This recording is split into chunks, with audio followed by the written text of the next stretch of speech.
আসসালামু আলাইকুম, সবাই কেমন আছেন? রান্না যেহেতু করতেছি তো রান্নার একটা ছোটখাটো একটা রেসিপি দিয়ে দিই। তো এখন আমি কি রেসিপি দেবো সেটাও বলে দেই। আমি এখন ভাজি করব মিষ্টি কুমড়া দিয়ে ছোট ছোট চিংড়ি মাছ। তো কড়াইটা গরম হয়ে গেছে, এখন আমি কিছুটা তেল দিয়ে দিব। তো তেলটা গরম হয়ে গেছে, আমি এখন দিয়ে দিব একটা শুকনা মরিচ। শুকনা মরিচটা ভাজা হয়ে গেছে, এখন দিয়ে দিব পেঁয়াজ।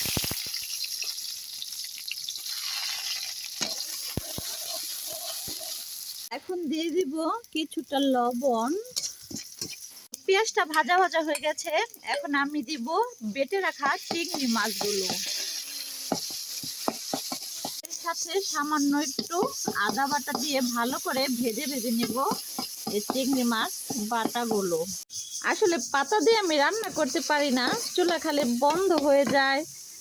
তারপরে দেখছেন এখনো ধুমাচ্ছে, আমি একটু পানি দিয়ে দিলাম। এখন দিয়ে দিব একটু হলুদ আর অল্প একটু মরিচের গুঁড়া।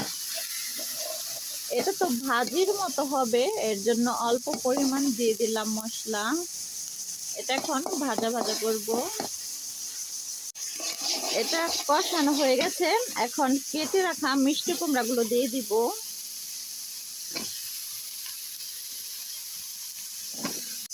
ইস, চুলাটা আবার বন্ধ হয়ে গেছে, কেমনটা লাগে বলেন?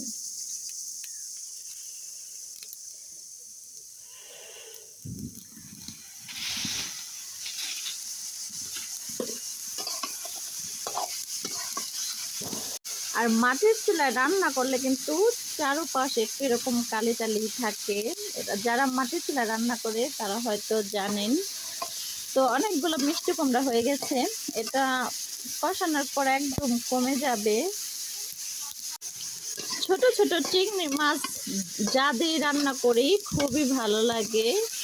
আমার মনে চাচ্ছে কচু দিয়ে ছোট ছোট চিংড়ি মাছ রান্না করি, কিন্তু বলেন কচু পাবো কই? ছোট ছোট দেশি কচু দিয়ে এরকম ভাবে চিংড়ি মাছ দিয়ে রান্না করলেও অনেক ভালো লাগে। আমি এইভাবে মিষ্টি কুমড়া আরেকদিন রান্না করছি, অনেক অনেক মজা লেগেছে। তার জন্য আজকে আবার রান্না করতেছি। আমি একটু ঝাল একটু কম দিয়েছি, জানি বাচ্চারা খেতে পারে। আর বাচ্চা যাদের না আছে তারা আরেকটু ঝাল বেশি দিয়ে খেলে আরেকটু বেশি ভালো লাগবে, যারা ঝাল পছন্দ করেন। তো আমি একটু কমই দিয়েছি। খুব সুন্দর একটা গ্রান হচ্ছে। তো ভাজিটা আরেকটু হবে।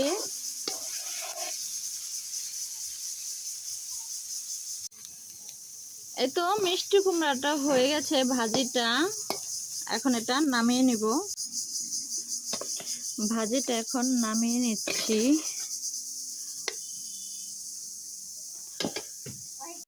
এই তো পুরো সম্পূর্ণ ভাজিটা হয়ে গেছে।